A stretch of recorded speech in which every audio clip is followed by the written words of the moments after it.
Good morning students. Beta, this is your lecture number 14 for the class 9 and it's 28th of May. Okay. So in our previous lecture we have discussed about endoplasmic reticulum.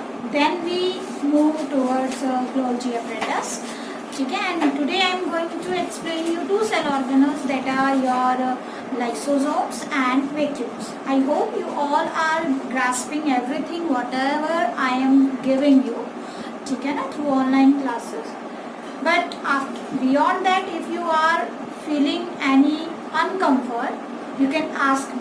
Okay? If you are not grasping anything, if you are facing any problem, please ask it. ठीक है ना? और prepare yourself for certain competitive exams also. ठीक है ना, क्योंकि competitive exams में कहीं अलग से नहीं आएगा, आपके 9th से ही स्टार्ट हो जाता है. ठीक है, तो लास्ट में हमने किया था गोल्जी apparatus. ठीक है ना. तो देखो बेटा, आज जो आपको टॉपिक पढ़ना है दैट इज लाइसोसोम्स. लाइसोसोम्स. ठीक है, तो देखो नाम कहाँ से आया. लाइसो वर्ड जो है एंजाइम से लिया गया है. ठीक है ना. और सोम मतलब कोई बॉडी. ठीक है, सोम का मतलब क्या होता है, बॉडी. तो क्या है ये, कुछ single membrane bound spherical structure होते हैं कुछ इस तरीके से. ठीक है, सिंगल मेम्ब्रेन बाउंड स्ट्रक्चर्स होते हैं, स्फेरिकल होते हैं और इनके अंदर कुछ इस तरीके से एंजाइम्स भरी होती है. तो मान के चलिए कुछ ऐसा केमिकल भरा होता है जो किसी भी चीज को डाइजेस्ट कर सकता है. ठीक है ना. तो यहाँ जो अंदर एंजाइम्स भरी हुई होती है, ठीक है, जो लिक्विड जो केमिकल यहाँ भरा हुआ होता है, that is known as acid hydrolysis. ठीक है ना. हाइड्रोलेसिस मतलब कुछ ऐसी एंजाइम्स हैं जो इसके अंदर है. काम क्या होता है उसका, देखो बेसिकली काम क्या है इसका. मान लो सेल के अंदर कोई भी ऐसा सेल ऑर्गन, ठीक है, जो काम करना बंद कर दे. ठीक है ना, किसी भी कारण से खराब हो जाए. ऐसा तो है नहीं कि वो नॉन लिविंग चीज है और जब तक चाहो तब तक चलती रहेगी. हर चीज का अपना एक लाइफ स्पैन है. तो कोई भी सेल का हिस्सा जब डेड हो जाए या उसका कोई यूज ना रहे, ठीक है, अनवांटेड सेल पार्ट्स, ठीक है, तो ऑब्वियसली उन अनवांटेड सेल पार्ट्स को क्या करना पड़ेगा, रिमूव करना पड़ेगा, है कि नहीं. ठीक है, तो उन चीजों को रिमूव करने के लिए क्या होते हैं, इस टाइप के सेल ऑर्गेनल्स होते हैं. ये क्या करेंगे, जाएंगे और उनको उनके साथ जो है मर्ज हो जाएंगे, ये ब्रस्ट हो जाएगा उनके ऊपर जाके और वो सारी चीजें क्या हो जाएंगी, डाइजेस्ट. क्यों? क्योंकि इसके अंदर क्या भरा हुआ है, कुछ डाइजेस्टिव एंजाइम्स भरी हुई है. आगे बात समझ में. तो ये मान के चलिए ये पाउच लाइक स्ट्रक्चर्स होते हैं. ठीक है, बैग लाइक स्ट्रक्चर्स बोल सकते हो. इसके अलावा जो है बलून लाइक स्ट्रक्चर बोल सकते हो, बट बलून बड़ा साइज हो जाता है इसलिए बलून तो सही नहीं रहेगा, बट डाइजेस्टिव बैग्स भी बोलते हैं. ठीक है ना, अभी आगे करेंगे. और एक नाम और दिया जाता है इनको, suicidal bags. Why suicidal? Suicide करना यानी कि सेल्फ के कमिटेड टू डेथ. ठीक है ना. तो देखो जब ये अपना फंक्शन परफॉर्म करते हैं, ठीक है, तो ऑब्वियसली इनको अपने आप को क्या करना पड़ेगा, अपने आप को ब्रस्ट करना पड़ेगा. ये एंजाइम्स यहाँ से बाहर निकालने पड़ेंगे, है कि नहीं. तो यानी खुद की किलिंग हुई कि नहीं. In order to perform their function, they have to kill themselves. They have to burst themselves. ठीक है. That's why they are known as suicidal bag. क्या बोलते हैं इनको हम, suicidal bag भी बोलते हैं. ठीक है. Scavengers of cells भी बोल सकते हो. ठीक है ना. इसके अलावा और क्या बोल सकते हैं हम इनको, स्कैवेंजर ऑफ सेल के साथ साथ हम इनको बोल सकते हैं डाइजेस्टिव बैग्स, है ना. तो बहुत सारे नाम है इसके. हाउस कीपर्स ऑफ सेल, क्योंकि ये सेल की साफ सफाई करते हैं. साफ सफाई कैसे, जो जिस चीज की जरूरत नहीं है उसी चीज को क्या कर देना, डाइजेस्ट कर देना, हटा देना. ठीक है, ताकि वहां से जगह खाली हो सके. ठीक है ना. तो इस तरीके के इसके फंक्शंस होते हैं. ठीक है, धीरे धीरे बात करते हैं. देखो पहले लिखने का काम करते हैं. ठीक है ना. तो सबसे पहले देखो बेटा, डिस्कवरी की जहां तक बात है तो firstly they were discovered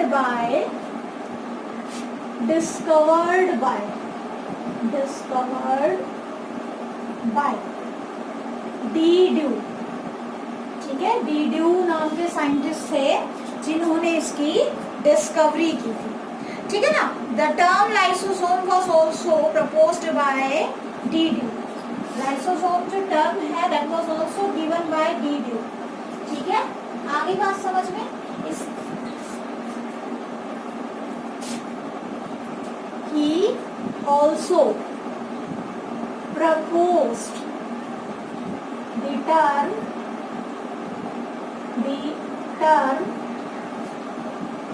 lysosome, ठीक है।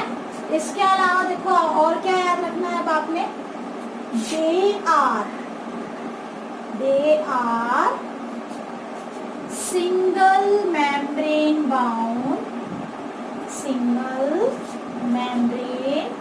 bound cell organelles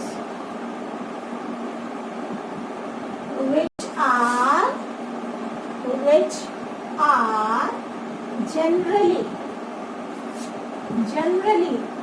spherical in shape, ठीक है। they contain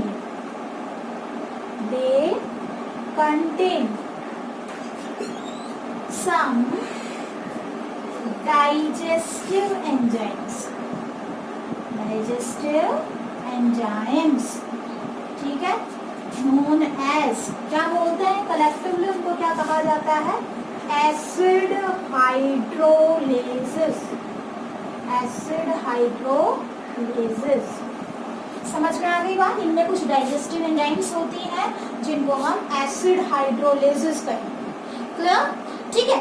इसके साथ साथ what you have to learn, important है, आपकी बुक में भी दिया हुआ है, it's very very very important, क्या कि lysosomes are also known as suicidal bags. Why? Because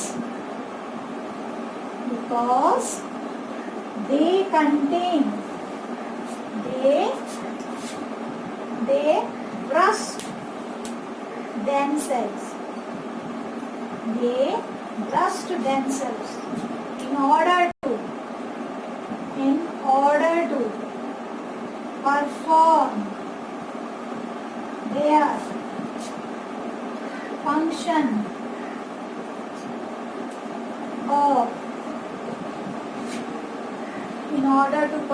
their function of digestion.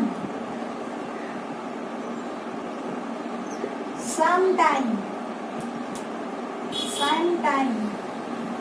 during starvation condition, starvation का मतलब होता है भूखमरी, ठीक है ना, मतलब सेल के पास अगर फूड की कमी आ जाए, ठीक है, तो वो क्या करेगा, तो क्या है वहाँ पे उस कंडीशन में मान लो बहुत सारे सेल हैं, ठीक है, और ऑर्गेनिज्म की बॉडी में फूड की कमी, तो ऐसे सेल जिनका कुछ काम नहीं है या ऐसे सेल जो जिनके मतलब नंबर कम होने से भी काम चल सकता है, ठीक है ना, तो ये क्या करेगा, उस पूरी की पूरी सेल को भी क्या कर सकता है, ये खुद पूरी सेल में ब्रस्ट हो जाएंगे अलग अलग जगह पे और पूरी सेल को डाइजेस्ट कर देते हैं, ठीक है, ताकि बाकी सेल्स को खाना मिल सके, ठीक है ना। तो ये तो उसको बोलते हैं starvation condition. Sometime during starvation they may digest whole cell,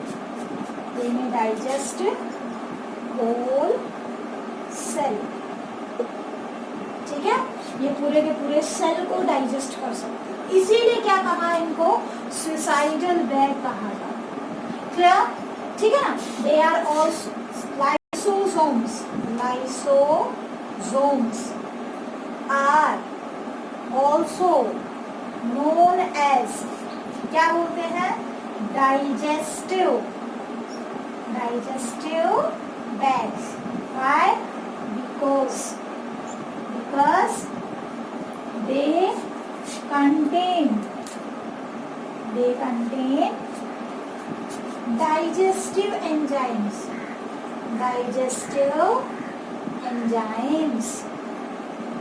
ठीक है, which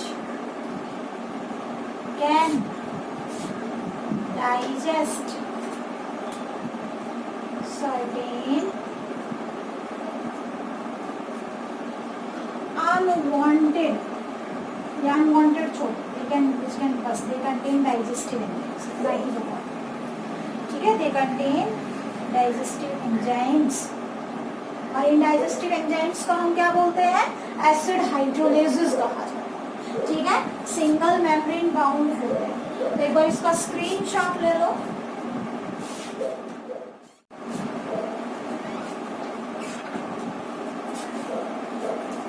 अब देखो बेटा, इसके साथ साथ हम और क्या बोलते हैं, उन्हें स्कैवेंजर्स ऑफ सेल्स भी बोलते हैं, ठीक है, स्कैवेंजर यानी कि साफ सफाई करने वाले, ठीक है। तो lysosomes are also known as scavengers of cell, why, because they are able to digest unwanted cell organelles और रेमिनेंट ऑफ सेल ऑर्गेनल्स, ठीक है, बचे हुए सेल के बचे हुए हिस्से को हम क्या बोलते हैं, रेमिनेंट ऑफ सेल ऑर्गेनल्स।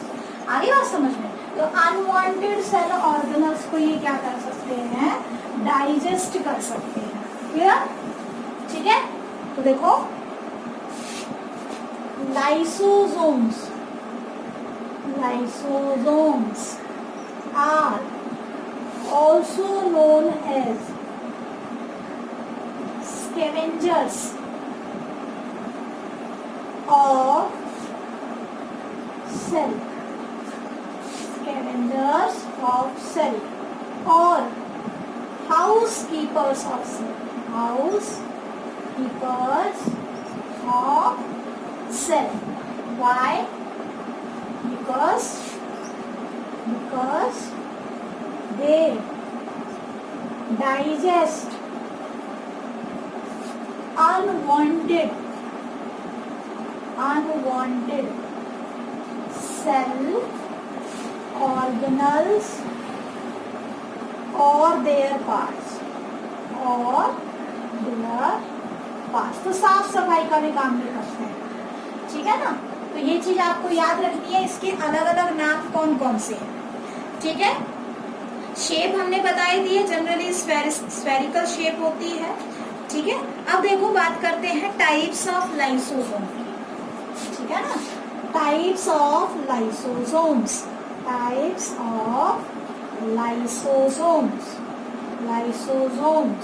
तो बेसिकली हमारे पास 4 टाइप है, ठीक है। We have 4 different types, primary lysosomes, ठीक है। Then we have secondary lysosomes, ठीक है। Then we have third one is your residual lysosomes, ठीक है। And fourth one is autophagic lysosome, ठीक है। 4 टाइप्स हैं। अच्छा, लाइसो वर्ड लाइसिस से आया है, टूटना, तोड़ना, ठीक है, लाइसिस का मतलब टूटना, क्लियर। तो देखो, अगर हम बात करें टाइप्स की, तो हमारे पास 4 टाइप्स हैं on the basis of functions, ठीक है। किस बेस पे है ये, on the basis of function, ठीक है ना, सभी का फंक्शन अलग अलग, क्लियर। अब एक बार डायग्रामेटिक फॉर्म में इसको समझते हैं कि कैसे क्या है। मान लो ये एक कोई सेल है, ये क्या है, कोई पर्टिकुलर सेल, ठीक है। अब यहाँ से कोई पर्टिकुलर क्या है, फूड एंटर करता है, ठीक है, मतलब फैगोसाइटोसिस हो रही है, ठीक है ना। ये कोई इंसेक्ट मान लो या कोई भी चीज मान लो जो सेल फूड के तौर पे ले, ठीक है ना। ये प्रोसेस क्या हुई, इस प्रोसेस को क्या बोलोगे, फैगोसाइटोसिस। हमने कहा था ना सेल ईटिंग, ठीक है ना, सेल ईटिंग हो रही है, फैगोसाइटोसिस हो रही है, क्लियर।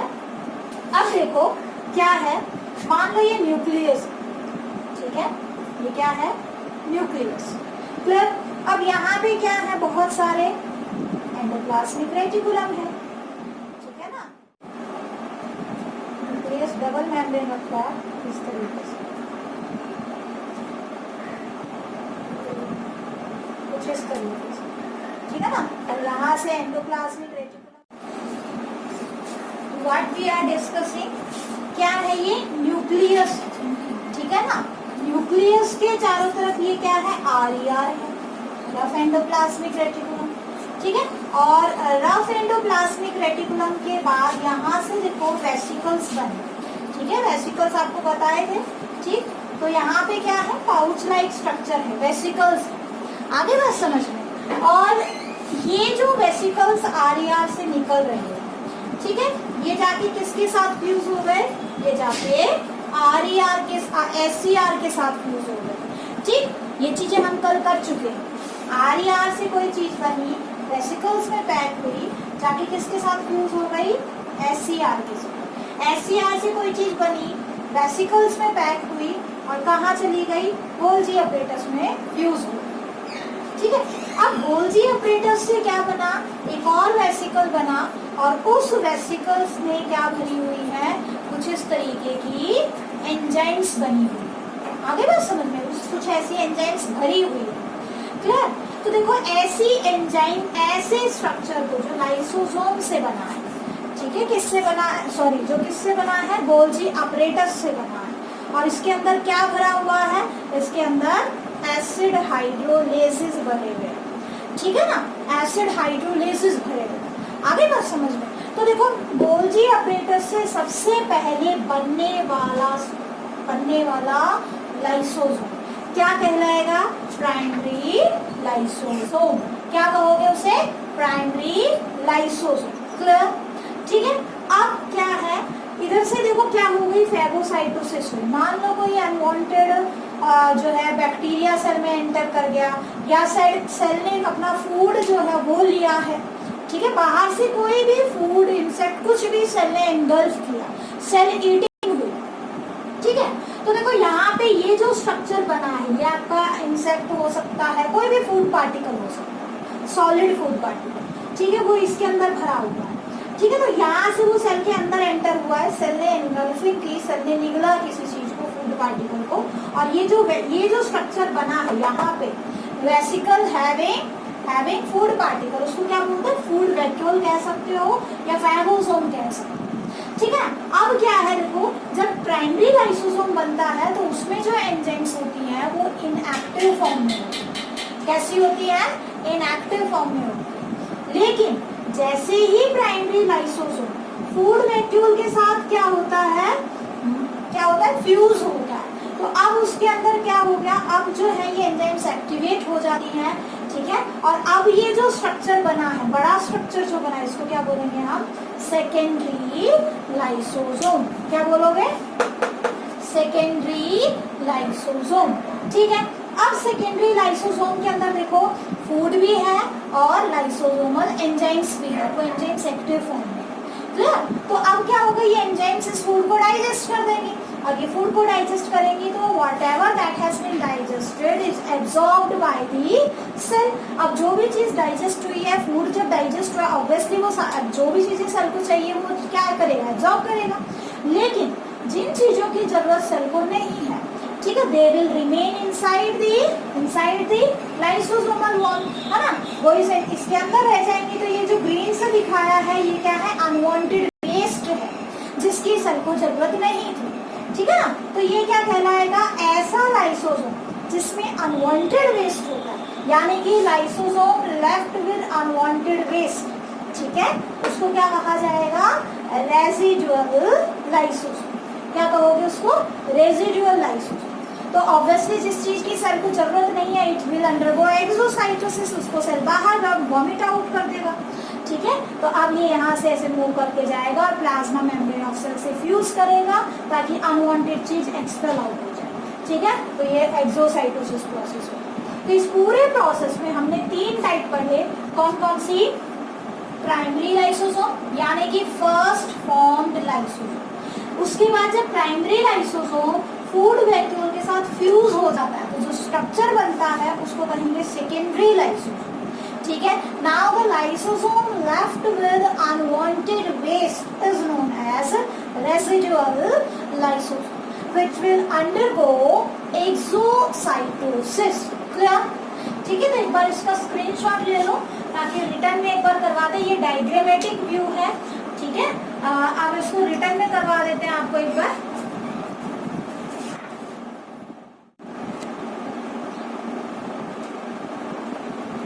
तो देखो बेटा, रिटर्न में प्राइमरी लाइसोसोम यानी कि ट्रू लाइसोसोम्स होते हैं, अभी हमने देखा था, ठीक है ना। First form lysosome directly bud off यानी pinch off from Golgi bodies.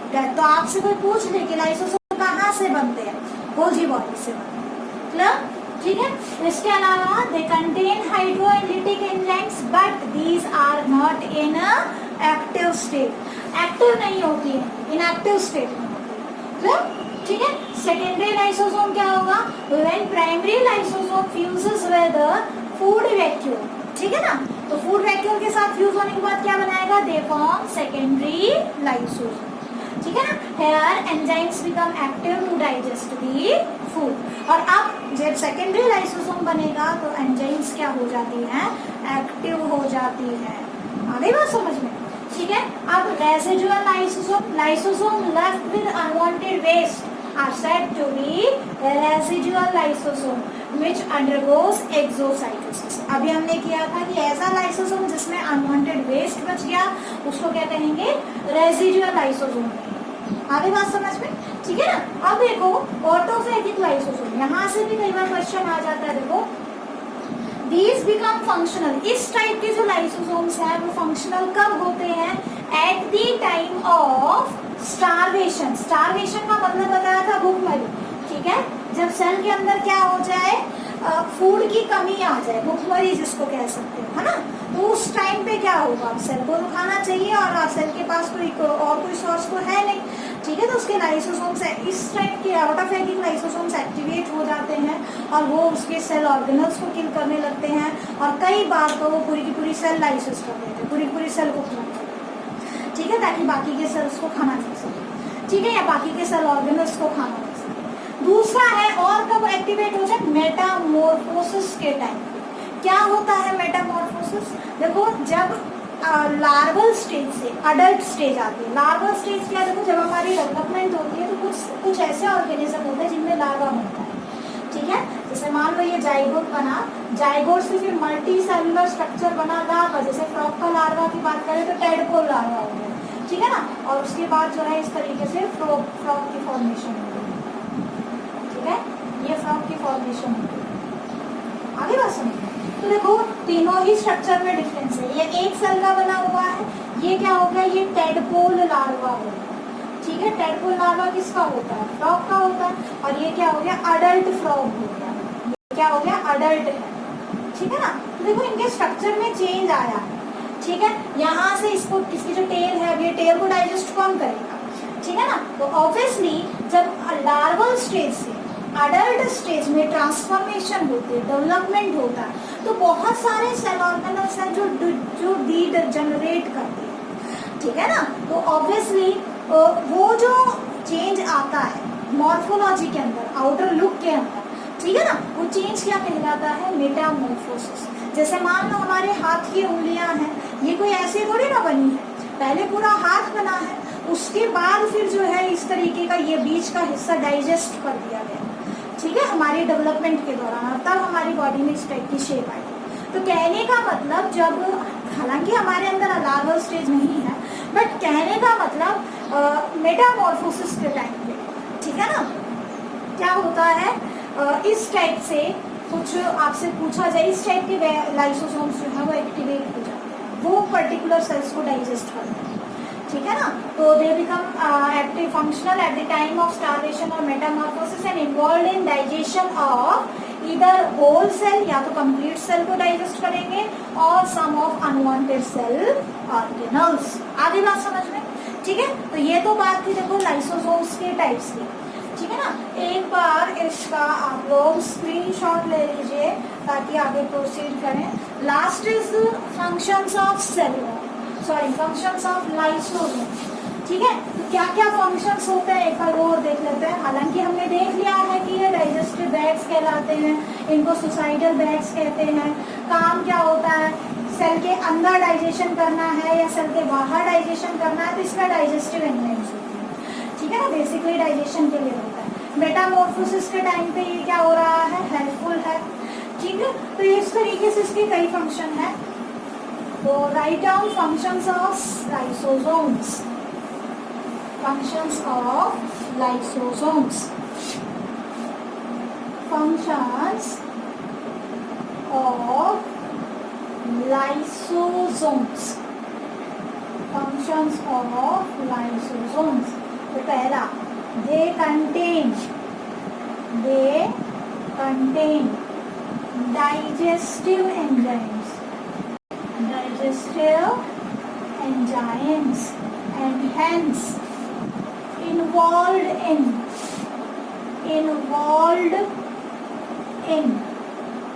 intra और एक्स्ट्रा सेलुलर डाइजेशन, मतलब या तो विद इन सेल, इंट्रावर्ड का मतलब क्या होता है, विद इन सेल, और एक्स्ट्रा का मतलब क्या होता है, आउट ऑफ सेल।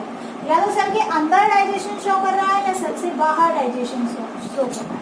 ठीक है, they are involve in scavenging, ठीक है, ऑफ सेल, सेल में साफ सफाई का काम। ठीक है, तीसरा और क्या है, they are helpful in metamorphosis. ठीक है, मेटामॉर्फोसिस आपको करवा चुके हैं, मेटामॉर्फोसिस का मतलब क्या होता है। और कल हमने बात की थी एक्रोसोम ऑफ स्पर्म की, जो गोल्जी बॉडी से बनता है, बट एक्चुअल में देखा जाए तो वो क्या है, एक बड़ा लाइसोसोम ही है। ठीक है, बट इस पॉइंट को आप स्किप करो क्योंकि आप फिर एमसीक्यू में गड़बड़ कर दोगे। ठीक है ना, वैसे उसके अंदर जो एंजाइम्स भरी होती हैं वो लाइसोसोमल एंजाइम्स ही होती हैं। ठीक है, तो ये आपने फंक्शंस करने हैं लाइसोसोम्स के। ठीक है, लेट्स बिगिन विद वैक्यूल्स। तो बस स्क्रीनशॉट ले लो। वैक्यूल्स क्या है, देखो बेटा, वैक्यूल्स सिर्फ जो है आपको राइट डाउन वैक्यूल्स। देखो थोड़ा सा डायग्राम एक बार याद करो कि जब हमने पीछे सेल का प्लांट सेल का डायग्राम बनाया था और जो है एनिमल सेल का डायग्राम बनाया था। ठीक है ना, तो वहां भी हमने क्या देखा था, देखो इस तरीके से हमने क्या बनाया था, ये प्लांट सेल बनाया था, और प्लांट सेल में ऐसे बड़ा सा एक स्ट्रक्चर बनाया था जिसका नाम दिया था वैक्यूल।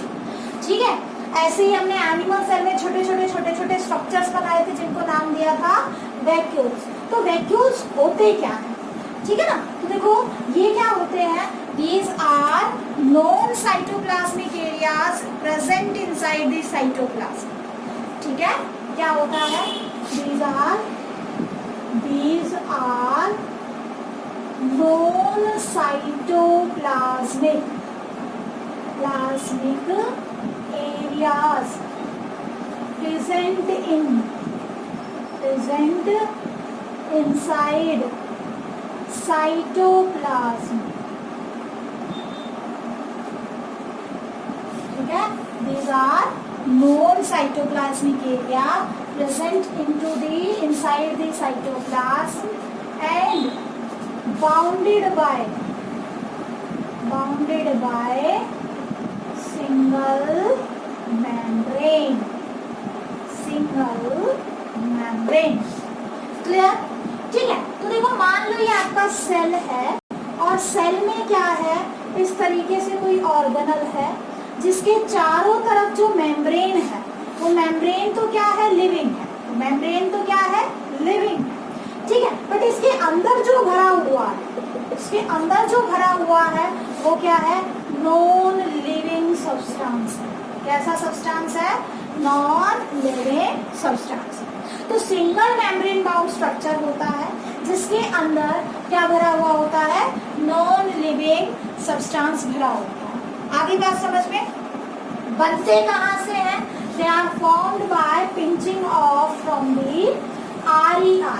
ठीक है ना, जो एंडोप्लाज्मिक रेटिकुलम होते हैं उनकी एक्सपेंशन या उनकी एंड पिंचिंग ऑफ से क्या बनते हैं, they are formed by expansion, या तो वो बढ़ जाए एक्सपेंशन, और pinching off from endoplasmic reticulum. ठीक है, एंडोप्लाज्मिक रेटिकुलम से पिंच ऑफ होके बनते हैं, या यूं कह लो कि जो है एंडोप्लाज्मिक रेटिकुलम की जब एक्सपेंशन होती है ना तो वहीं से ये निकलते हैं। आगे बात समझ में? ठीक है, इस तरीके से होते हैं। अब देखो ये भी कितने टाइप के होते हैं, 4 टाइप के होते हैं। Depending upon the contents and their functions there are 4 types. Depending upon their functions and contents, they are of 4 types। 4 types के होते हैं। 4 टाइप्स कौन कौन सी होती है? एक तो होता है पहला लिखो सैप वैक्यूल, दूसरा लिखो कॉन्ट्रैक्टाइल वैक्यूल, तीसरा लिखो गैस वैक्यूल। ठीक है, and fourth one is food vacuole.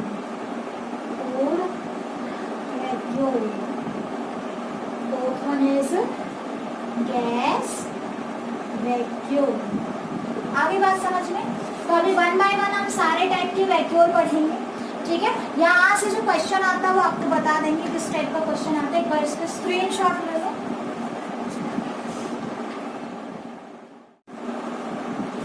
So these are different types of vacuums on the basis of content or the functions. ठीक है, whatever content they are storing and what are their functions. Understand? So first one are sap vacuum, very important। ठीक है, कहाँ होते हैं? सिर्फ और सिर्फ प्लांट सेल में मिलेंगे आपको। ठीक है, काम क्या होता है देखो बेटा, प्लांट्स के अंदर क्या होता है, जनरली ये क्या करते हैं, इनमें कोई भी ऐसा सेल ऑर्गेनल नहीं है जो एक्सक्रीशन करवाए, या बेसिकली यहाँ पे क्या है, सेल वॉल है। ठीक है ना, तो जब पानी इसके अंदर एंटर करेगा, ठीक है, जब पानी सेल के अंदर एंटर करेगा तो एज अ प्रोटेक्शन, ठीक है, इनके पास क्या है, सेल वॉल, क्या है, सैप वैक्यूल। ठीक है, सैप वैक्यूल क्या होता है? ऐसा वैक्यूल जिसके अंदर क्या भरा हुआ है, नॉन लिविंग कंटेंट भरा हुआ है, जस्ट लाइक वाटर। ठीक है, जस्ट लाइक वाटर हो गया, या कोई पर्टिकुलर कंटेंट स्टोर हो गया, कुछ पिगमेंट स्टोर हो गए। तो देखो फंक्शन में भी लिखा है store water and some pigments. तो सेल को अंदर से रिजिडिटी प्रोवाइड कर रहा है, हार्डनेस प्रोवाइड कर रहा है। आगे बात समझ में? ठीक है ना, तो बेसिकली प्लांट सेल के अंदर ही मिलेंगे आपको। सैप का नाम ही क्या होता है, वाटर प्लस मिनरल्स। सैप का नाम वाटर प्लस मिनरल्स होता है, बट यहाँ हम मिनरल्स की बजाय हम यहाँ पे पिगमेंट्स भी काउंट कर सकते हैं। आगे बात समझ में? ठीक है ना, तो they are present only in plants, पहली बात। दूसरा क्या है, filled with non living fluid, उसको क्या कहा जाएगा, नॉन लिविंग फ्लूइड को क्या कहा जाएगा, सेल सैप कहा जाएगा। Bounded by living membrane known as tonoplast, लेकिन इसकी जो मेम्ब्रेन होती है वो लिविंग होती है, और ये बहुत ज्यादा इंपॉर्टेंट है, उसे क्या कहते हैं हम, टोनोप्लास्ट। टोनोप्लास्ट टोनोसिटी को मेंटेन करती है, ठीक है ना, ऑस्मोटिक प्रेशर को मेंटेन करती है, इसीलिए नाम रखा गया टोनोप्लास्ट। और ये आपके कई कॉम्पिटिटिव एग्जाम्स में पूछा गया है कि वैक्यूल की मेम्ब्रेन को, सैप वैक्यूल की मेम्ब्रेन को क्या कहते हैं, क्या कहते हैं, टोनोप्लास्ट। आ गया समझ में? नेक्स्ट फंक्शन क्या है इसके, तो अभी हमने देखा ये वाटर या कुछ पिगमेंट्स को स्टोर करता है, एंथोसाइनिन हो गया, ठीक है, और भी बहुत सारे पिगमेंट्स हो गए, तो पिगमेंट्स को स्टोर करता है बेसिकली। आप यूं मान के चलिए स्टोरेज का काम होता है वैक्यूल्स का, ठीक है। इसके अलावा देखो बेटा, it maintains osmotic pressure of the cell. अब सेल के अंदर कोई ऐसी चीज है जिसमें पानी भरा हुआ है, तो ऑब्वियसली उसमें क्या होगा, प्रेशर होगा, है ना, वो अंदर से हार्ड होगी, ठीक है, तो इसीलिए ये क्या करता है, ऑस्मोटिक प्रेशर को मेंटेन करता है, सेल पिचकता नहीं है इसकी वजह से, ठीक है। इसके अलावा देखो दूसरे टाइप के जो वैक्यूल होते हैं, दैट आर कॉन्ट्रैक्टाइल वैक्यूल। क्या है, कॉन्ट्रैक्टाइल वैक्यूल। क्या होते हैं कॉन्ट्रैक्टाइल वैक्यूल, जनरली हमें फ्रेश वाटर प्रोटोजोन्स के अंदर मिलते हैं। फ्रेश वाटर प्रोटोजोआ जैसे अमीबा हो गया, पैरामीशियम हो गया, इनके अंदर मतलब यूनिसेलुलर ऑर्गेनिज्म होते हैं जो फ्रेश वाटर में रहते हैं, मतलब कि जो आपका स्ट्रीम के अंदर वाटर हो गया, पॉन्ड्स में वाटर हो गया, मतलब जो सेलाइन वाटर नहीं है उस वाटर के अंदर, ठीक है। तो ऑब्वियसली क्या है कि वहाँ पे क्या है, ऑस्मोटिक इम्बैलेंस रहेगा। सेल के अंदर तो क्या हो रहा है, बहुत सारी रिएक्शंस चल रही है, तो उससे केमिकल्स प्रोड्यूस हो रहे हैं, ठीक है। और बाहर क्या है, पानी है। पानी के अंदर जब कोई सेल रहती है तो क्या होगा, बाहर पानी ज्यादा, अंदर पानी की कमी, तो पानी सेल के अंदर घुसेगा कि नहीं, है ना, और अल्टीमेटली सेल तो ब्रस्ट हो जाएगा, मर जाएगा। लेकिन क्या होता है, ये क्या करते हैं, मान लो ये आपका अमीबा है, अमीबा में ये वैक्यूल है, ये इसका न्यूक्लियस हो गया। अब पानी इसके अंदर आ रहा है, क्यों, क्योंकि अंदर सॉल्ट की कंसंट्रेशन लगातार बढ़ रही है, केमिकल्स की कंसंट्रेशन बढ़ रही है, यानी सॉल्यूट की कंसंट्रेशन बढ़ रही है, क्योंकि सेल में तो बहुत सारी एक्टिविटीज हो रही है, तो अंदर पानी की कमी है। बाहर वाला पानी जब अंदर आएगा तो देखो सेल फूलना स्टार्ट करेगी, है ना, हमने कहा था हाइपोटोनिक सॉल्यूशन का काम कर रहा है यहाँ पे। तो इससे क्या होगा, धीरे धीरे सेल के अंदर स्वेलिंग आ जाएगी, बट यहाँ स्वेलिंग नहीं आती, क्यों, ये जो वैक्यूल है इसमें कॉन्ट्रैक्शन की एबिलिटी होती है। ये वैक्यूल जितना भी एक्स्ट्रा पानी आ रहा है उसको क्या करेगा, स्टोर करेगा, अपना साइज बढ़ा देगा। धीरे धीरे इस वैक्यूल का साइज काफी बड़ा हो जाएगा, पानी इसके अंदर भरता जाएगा, और ये जाके प्लाज्मा मेम्ब्रेन के साथ फ्यूज हो जाएगा और सारा पानी बाहर फेंक, ठीक है। मतलब कि सेल के अंदर वाटर और सॉल्ट की कंसंट्रेशन को मेंटेन करने का काम किसका होता है, कॉन्ट्रैक्टाइल वैक्यूल का। तो देखो जनरली फ्रेश वाटर के अंदर हमारी तरह कोई एक्सक्रीटरी सिस्टम नहीं, ठीक है। हम भी ज्यादा पानी पीते हैं तो हमारा सारा पानी कहाँ जाता है, सारा का सारा यूरिन की फॉर्म में बाहर आ जाता है। हमारी बॉडी में जितने भी हार्मफुल केमिकल्स बन रहे हैं यूरिन की फॉर्म में बाहर आ जाएंगे, है ना। तो इसी तरीके से जो यूनिसेलुलर ऑर्गेनिज्म जो एक सेल से बने हुए और पानी में रहते हैं, उनके अंदर ऐसा हमारा जैसा सिस्टम तो है नहीं, वहाँ पे आपको क्या मिलेंगे, कॉन्ट्रैक्टाइल वैक्यूल। तो they take part in osmoregulation and excretion. Osmoregulation मतलब ऑस्मोटिक रेगुलेशन, है ना। तो यानी कि वाटर एंड सॉल्ट कंसंट्रेशन को मेंटेन करने को क्या कहते हैं हम, ऑस्मो रेगुलेशन। क्लियर। नेक्स्ट क्या है, फूड वैक्यूल। अभी हमने देखा था फॉर्म्ड ड्यू टू फेगोसाइटोसिस, जब सेल ने क्या की है, सेल ने ईटिंग की है, ठीक है। तो जो वैक्यूल बनेगा जिसके अंदर फूड है उसको क्या कहेंगे, फूड वैक्यूल, ठीक है। Fourth one is gas vacuole. Generally ये प्रोकैरियोट्स में मिलते हैं, बैक्टीरिया जो हमने शुरू में पढ़ा, ठीक है ना। और काम क्या होता है, देखो नाम से पता चल रहा है कि इसमें क्या भरी हुई है, गैस। और वो गैस कब बनी, जब बहुत सारी सेल के अंदर मेटाबॉलिक एक्टिविटीज। काम क्या होता है, सेल को प्रोटेक्शन प्रोवाइड करता है हार्मफुल रेडिएशन से, प्लस ब्यूएंसी प्रोवाइड करता है। किसी चीज में अगर आप जो है गैस भर दोगे तो ऑब्वियसली वो डूबेगी नहीं, है ना, ठीक है ना, डेंसिटी कम हो जाएगी उसकी वाटर से, तो इसीलिए ये ब्यूएंसी भी प्रोवाइड करता है। तो जनरली प्रोकैरियोट्स में होता है, हमारी सेल में या प्लांट सेल में नहीं होगा, ठीक है। प्रोकैरियोट्स बैक्टीरिया वाले के अंदर होगा, और वो भी जो पानी में रहते हैं, ठीक है। तो ये फंक्शंस हो गए। तो these are 4 basic types of vacuole. अब जो इंपॉर्टेंट चीज है जो आपके पेपर में आती है, तो ये टोरोप्लास्ट अच्छे से याद रखना है। लास्ट थिंग, एंडोमेम्ब्रेन सिस्टम किसे कहते हैं। तो देखो बेटा, मैंने शुरू में आपको कहा था कि हमने 4 ऑर्गेनल सीरीज में क्यों पढ़े।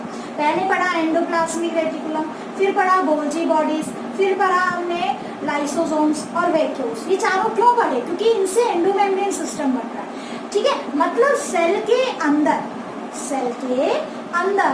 मेम्ब्रेन्स का कुछ ऐसा सिस्टम जो आपस में जिनकी फंक्शंस क्या है, इंटरकनेक्टेड है। देखो जो एंडोप्लाज्मिक रेटिकुलम है वहां से वेसिकल्स बनते हैं, किसमें जाके फ्यूज करते हैं, आरईआर वाले एससीआर में, एससीआर वाले गोल्जी में, गोल्जी वाले फिर क्या बनाते हैं, लाइसोसोम्स बनाते हैं, है ना।